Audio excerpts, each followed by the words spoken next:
Deep Water, about the author William Douglas, 1898 to 1980. William Douglas was born in Maine, Minnesota. After graduating with a Bachelor's of Arts in English and Economics, he spent 2 years teaching high school in Yakima. However, he got tired of this and decided to pursue a legal career. He met Franklin D. Roosevelt at Yale and became an advisor and friend to the president. Douglas was a leading advocate of individual rights. He retired in 1975 with a term lasting 36 years and remains the longest serving justice in the history of the court. The following excerpt is taken from Of Men and Mountains by William O. Douglas. It reveals how, as a young boy, William Douglas nearly drowned in a swimming pool. In this essay, he talks about his fear of water and thereafter how he finally overcame it. Notice how the autobiographical part of the selection is used to support his discussion of fear. It happened when I was 10 or 11 years old. So I had decided to learn to swim.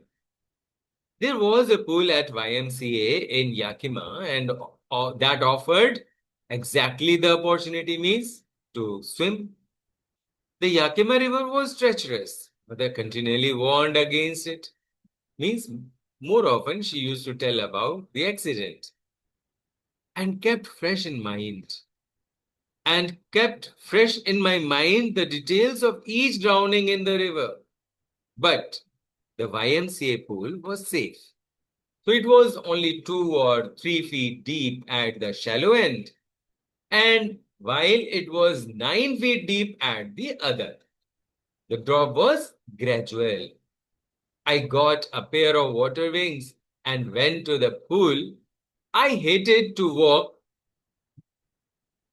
naked into it and show my skinny legs. He was very thin by that time. So, but I subdued my pride and did it. But he had to do, so he did it. From the beginning, however, I had an aversion to the water. Means some hate was there before this as well, when I was in it. So this started when now he is telling the first story from where he started getting fear of water. So this started when I was 3 or 4 years old and father took me to the beach in California. So he and I stood together in the surf. I hung on to him, yet the waves knocked me down and swept over me. So I was buried in water. My breath was gone. I was frightened. Father laughed because he was confident that he would catch hold of the child. But there was terror in my heart at the overpowering force of the waves. Now he is telling about YMCA. So my introduction to the YMCA swimming pool revived unpleasant memories. These earlier memories which were unpleasant for me, they were revived and stirred childish fears. So stirred means moved, childish means childhood fears. But in a little while, I gathered confidence. I paddled with my new water wings, watching the other boys and trying to learn by aping them. Aping is said to copy them. I did this 2 or 3 times on different days and was just beginning to feel at ease in the water when the misadventure happened. So now he is telling about that misadventure. I went to the pool when no one else was there. The place was quiet. The water was still, and the tiled bottom was as white and clean as a bathtub. I was timid about going in alone, so I sat on the side of the pool to wait for others. I had not been there long when in came a big wizard of a boy, probably 18 years old. He had thick hair on his chest. He was a beautiful physical specimen with legs and arms that showed rippling muscles. He yelled, "Hi, skinny! How would you like to be tucked?" With that, he picked me up and tossed me in the deep end. I landed in a sitting position, swallowed water, and went at once at the bottom. I was frightened, but not yet frightened out of my wits. So on the way down, I planned when my feet hit the bottom, I would make big jump, come to the surface, then he would come to the surface, lie flat on it, and paddle to the edge of the pool. It seemed a long way down. Those 9 feet were more like 90, and before I touched bottom, my lungs were ready to burst. But when my feet hit bottom, I summoned, I gathered all my courage and strength, all my strength, and made what I thought was a great spring towards upward. Hmm? So he thought that he would spring like this and then go up. Hmm? So I summoned all my strength and made what I thought was a great spring upwards. I imagined I would pop to the surface like a cork. Instead, I came up slowly. I opened my eyes and saw nothing but water. Water that had dirty yellow tinge to it. So I grew panicky. I reached up as if to grab a rope, and my hands clutched only at water. I was suffocating. I tried to yell, but no sound came out. Then my eyes and nose came out of the water, but not my mouth. I flailed at the surface of the water, swallowed, and choked. I tried to bring my legs up, but they hung as dead weights, paralyzed. His legs would not move, and they were rigid. A great force was pulling me under. I screamed, but only the water heard me. I had started on the long journey back to the bottom of the pool. I struck at the water as I went down, spending my strength as one in a nightmare fights an irresistible force. So I had lost all my breath. My lungs ached. My head throbbed. I was getting dizzy. But I remembered the strategy. I would spring from the bottom of the pool and come like a cork to the surface. I would lie flat on the water, strike out with my arms, and thrash with my legs. Then I would get to the edge of the pool and be safe. I went down, down endlessly. I opened my eyes, nothing but water with a yellow glow, dark water that one could not see through. And then sheer, stark terror seized me. Terror that knows no understanding. Terror that knows no control. Terror that no one can understand. Who has not experienced it? I was shrieking underwater. I was paralyzed underwater, stiff, rigid, with fear. Even the screams in my throat were frozen. Only my heart and the pounding in my head said that I was still alive. And then, in the midst of the terror, came a touch of reason. I must remember to jump when I hit the bottom. At last, I felt the tiles under me. My toes reached out as if to grab them. I jumped with everything I had. But the jump made no difference. The water was still around me. I looked for ropes, ladders, water wings. Nothing but water.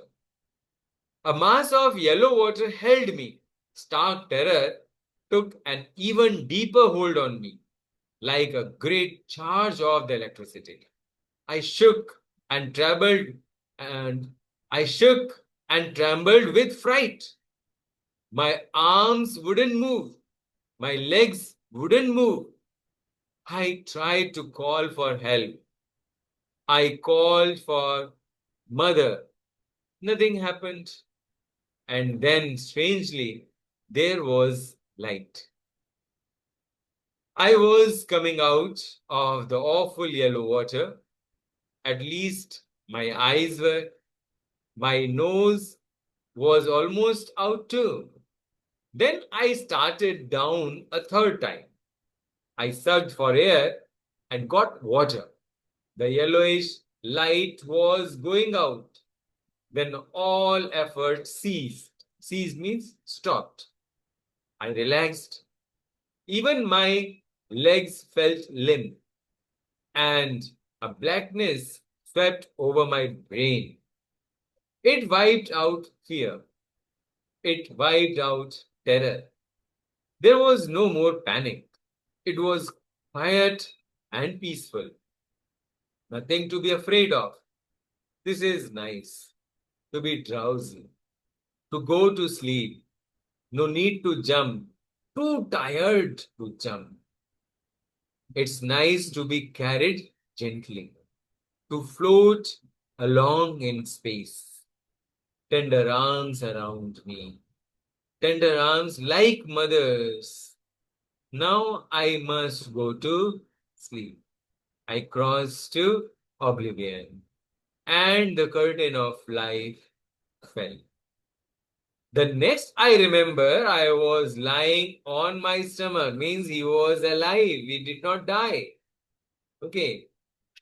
So he was outside the pool and he was beside the pool vomiting. The chap that threw me in was saying, but I was only fooling. So someone said, the kid nearly died. So be all right now. Let us carry him to the locker room. Several hours later, I walked home. So I was weak and trembling. I shook and cried when I lay on my bed. I couldn't eat that night. For days, a haunting fear was in my heart. The slightest exertion upset me, making me wobbly in the knees and sick to my stomach. I never went to the pool. I feared water. I avoided it. I avoided it whenever I could. A few years later, when I came to know the waters of the Cascades, I wanted to get into them. And whenever I did, whether I was wading the Titan or bumping river or bathing in warm lake of the goat rocks, the terror that had seized me in the pool would come back. So it would take possession of me completely. My legs would become paralyzed. Icy horror would grab my heart. This handicap stayed with me as the years rolled by. In canoes of Maine lakes, fishing for landlocked salmon, bass fishing in New Hampshire, trout fishing on the Deschutes and Metalius in Oregon, fishing for salmon on the Columbia, at Bumping Lake in the Cascades. So wherever I went, the haunting fear of the water followed me. It ruined my fishing trips, deprived me of the joy of canoeing, boating, and swimming. I used every way I knew to overcome this fear, but it held me firmly in its grip. Finally, one October, I decided to get an instructor and learn to swim. I went to a pool and practiced 5 days a week, an hour each day. The instructor put a belt around me, a rope attached to the belt went through a pulley that ran on an overhead cable. So he held on to the end of the rope and we went back and forth across the pool. Hours after hours, day after day, week after week. On each trip across the pool, a bit of the panic seized me.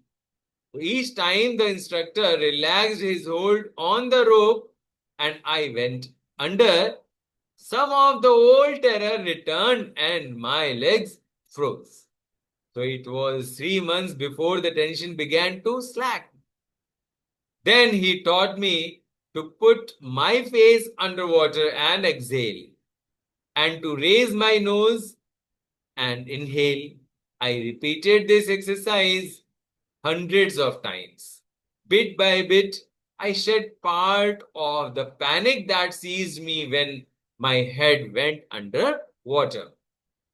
Next, he held me at the side of the pool and had me kick my legs, and he asked to kick his legs. So for weeks, I did just that. At first, my legs refused to work, but they gradually relaxed, and finally, I could command them. Thus, piece by piece, he built a swimmer. And when he had perfected each piece, he put them together into an integrated whole. In April, he said, "Now you can swim."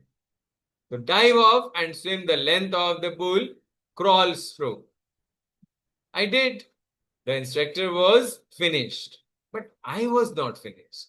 I still wondered if I would be terror stricken when I was alone in the pool. I tried it. I swam the length up and down. Tiny vestiges of the old terror would return. But now I could frown and say to that terror, trying to scare me, huh? Well, here is to you, look. And off I would go for another length of the pool. This went on until July. But I was still not satisfied. I was not sure that all the terror had left.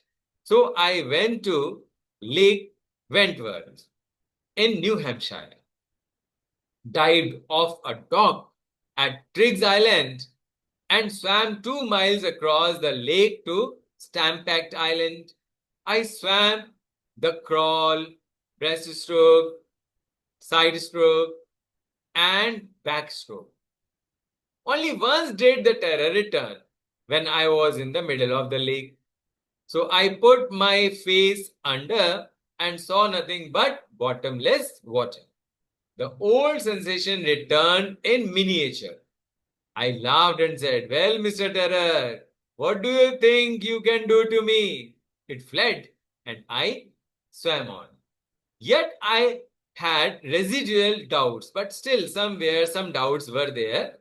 At my first opportunity, I hurried west, went up the Titan to Conrad Meadows, up the Conrad Creek Trail to Mead Glacier, and camped in the high meadow by the side of Warm Lake.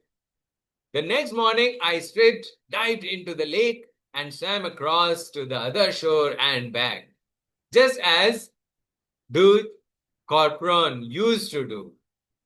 I shouted with joy, and Gilbert Peak returned the echo.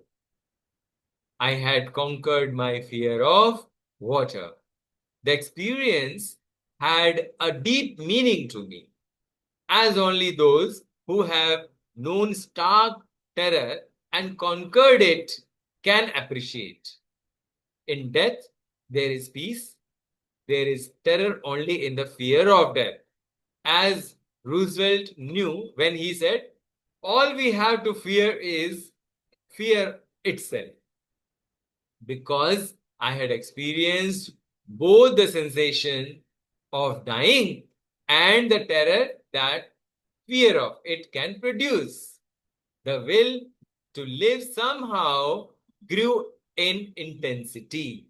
So at last, I felt released, free to walk the trails and climb the peaks and to brush aside fear.